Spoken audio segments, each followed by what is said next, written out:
Chapter 2. Yesterday afternoon set in misty and cold. I had half a mind to spend it by my study fire, instead of wading through heath and mud to Wuthering Heights. On coming up from dinner, however, N.B., I dined between 12 and 1 o'clock. The housekeeper, a matronly lady taken as a fixture along with the house, could not, or would not, comprehend my request that I might be served at 5. On mounting the stairs with this lazy intention, and stepping into the room, I saw a servant girl on her knees, surrounded by brushes and coal scuttles, and raising an infernal dust as she extinguished the flames with heaps of cinders. This spectacle drove me back immediately. I took my hat and, after a 4 miles walk, arrived at Heathcliff's garden gate just in time to escape the first feathery flakes of a snow shower.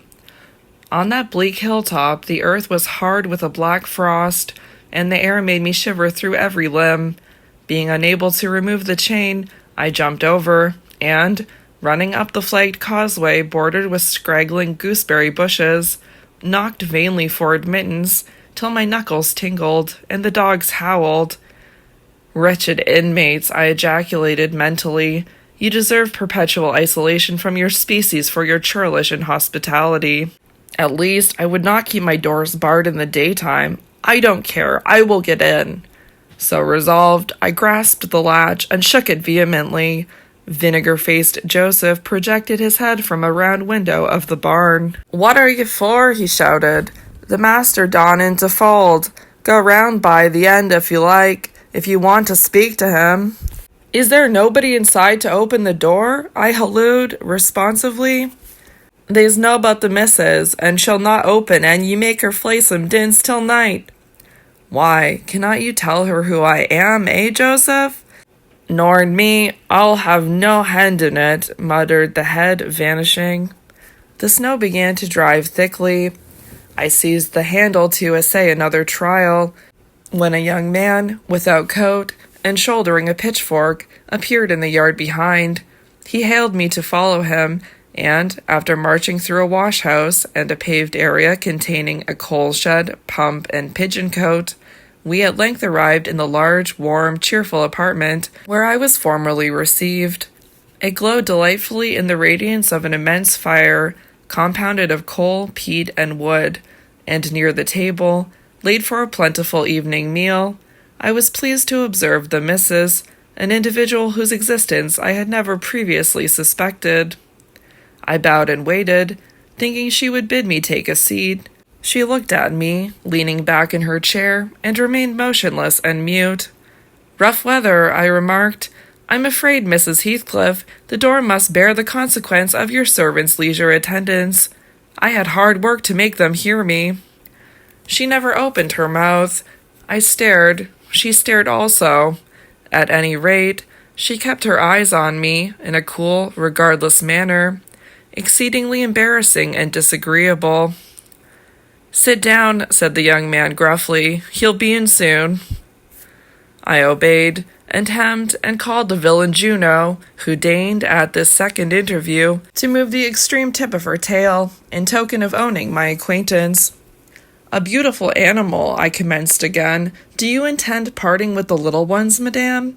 "They are not mine," said the amiable hostess, more repellingly than Heathcliff himself could have replied. "Ah, your favorites are among these," I continued, turning to an obscure cushion full of something like cats. "A strange choice of favorites," she observed scornfully. Unluckily, it was a heap of dead rabbits. I hemmed once more, and drew closer to the hearth, repeating my comment on the wildness of the evening. "You should not have come out," she said, rising and reaching from the chimney-piece 2 of the painted canisters. Her position before was sheltered from the light. Now I had a distinct view of her whole figure and countenance. She was slender, and apparently scarcely past girlhood, an admirable form, and the most exquisite little face that I have ever had the pleasure of beholding. Small features, very fair, flaxen ringlets, or rather golden, hanging loose on her delicate neck, and eyes, had they been agreeable in expression, they would have been irresistible. Fortunately for my susceptible heart, The only sentiment they evinced hovered between scorn and a kind of desperation, singularly unnatural to be detected there. The canisters were almost out of her reach. I made a motion to aid her. She turned upon me as a miser might turn if anyone attempted to assist him in counting his gold. "I don't want your help," she snapped. "I can get them for myself." "I beg your pardon," I hastened to reply. "Were you asked to tea?" she demanded, tying an apron over her neat black frock and standing with a spoonful of the leaf poised over the pot. "I shall be glad to have a cup," I answered. "Were you asked?" she repeated. "No," I said, half smiling. "You are the proper person to ask me." She flung the tea back, spoon and all, and resumed her chair in a pet, her forehead corrugated, and her red underlip pushed out like a child's ready to cry. Meanwhile, the young man had slung onto his person a decidedly shabby upper garment, and erected himself before the blaze, looked down on me, from the corner of his eyes, for all the world as if there were some mortal feud unavenged between us. I began to doubt whether he were a servant or not.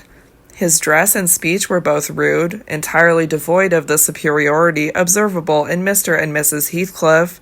His thick, brown curls were rough and uncultivated.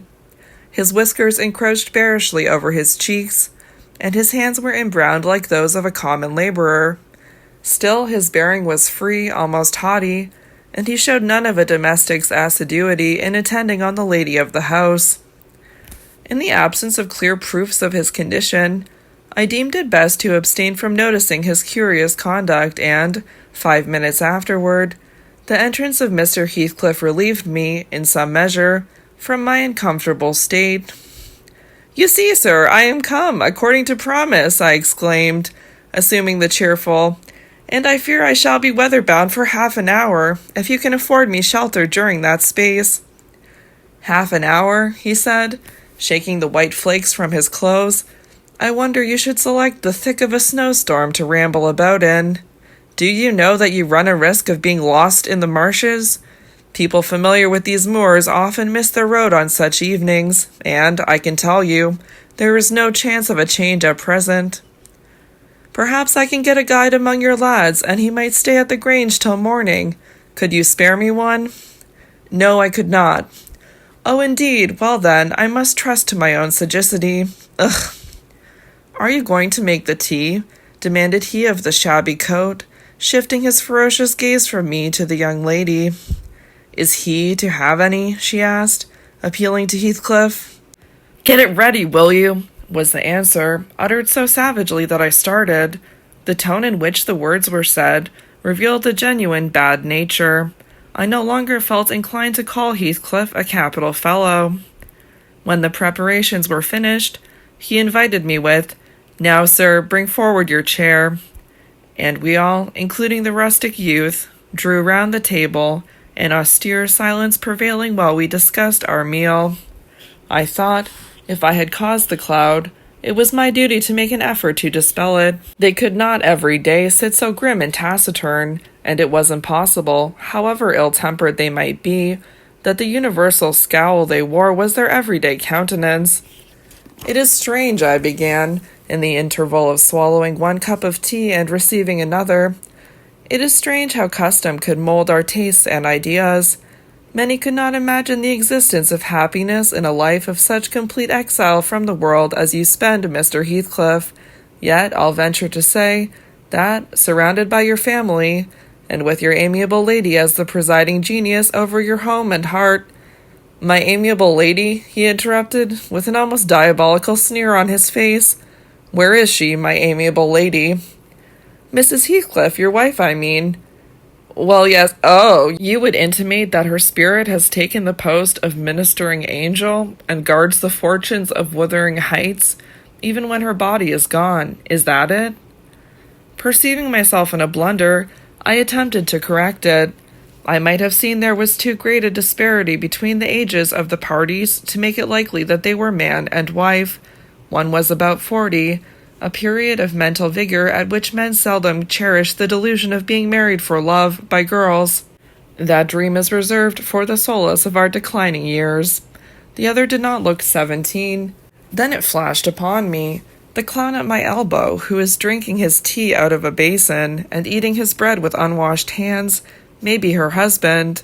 Heathcliff Jr., of course. Here is the consequence of being buried alive. She has thrown herself away upon that boar from sheer ignorance that better individuals existed. A sad pity. I must beware how I cause her to regret her choice. The last reflection may seem conceited. It was not. My neighbor struck me as bordering on repulsive. I knew, through experience, that I was tolerably attractive. Mrs. Heathcliff is my daughter-in-law, said Heathcliff, corroborating my surmise. He turned, as he spoke, a peculiar look in her direction, a look of hatred. Unless he has a most perverse set of facial muscles that will not, like those of other people, interpret the language of his soul. Certainly, I see now. You are the favored possessor of the beneficent fairy, I remarked, turning to my neighbor. This was worse than before.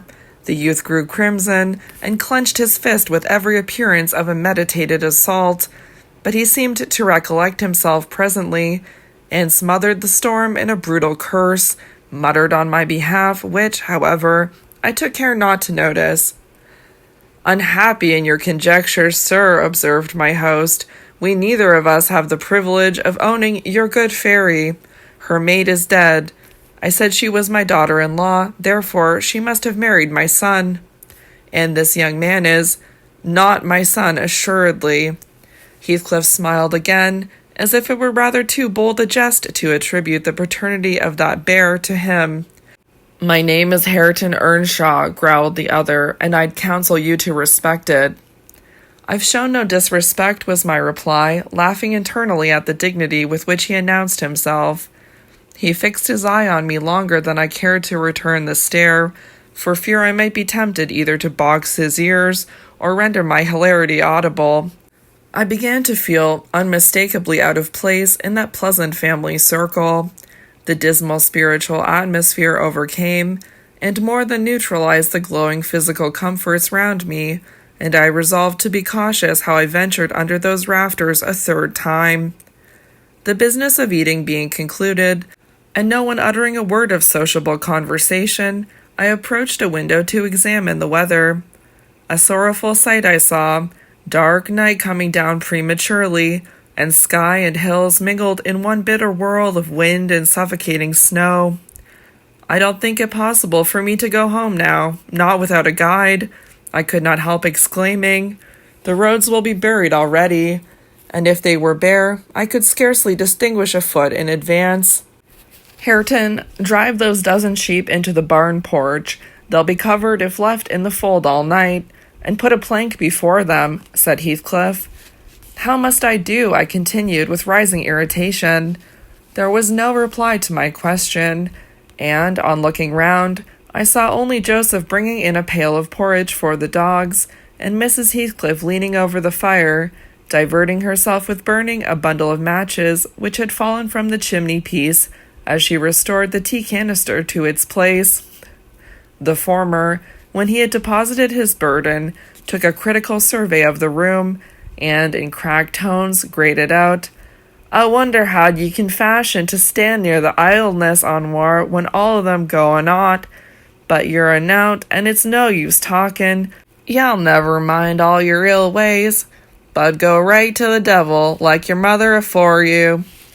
I imagined, for a moment, that this piece of eloquence was addressed to me, and, sufficiently enraged, stepped towards the aged rascal with an intention of kicking him out of the door. Mrs. Heathcliff, however, checked me by her answer. "You scandalous old hypocrite," she replied, "are you not afraid of being carried away bodily whenever you mention the devil's name? I warn you to refrain from provoking me, or I'll ask your abduction as a special favor." "Stop, look here, Joseph," she continued, taking a long, dark book from a shelf. "I'll show you how far I've progressed in the black art.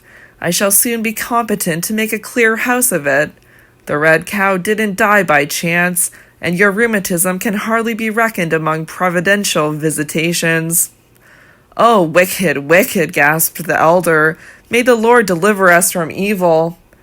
No, reprobate, you are a castaway. Be off, or I'll hurt you seriously. I'll have you all modeled in wax and clay, and the first who passes the limits I fix, I shall. I'll not say what he shall be done to, but you'll see. Go, I'm looking at you."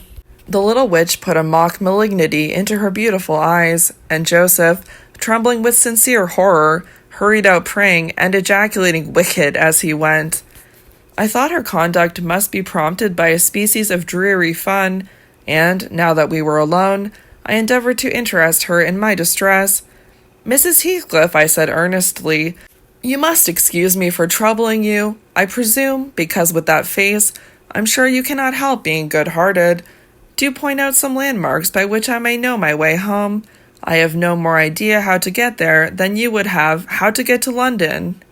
"Take the road you came," she answered, ensconcing herself in a chair with a candle and the long book open before her.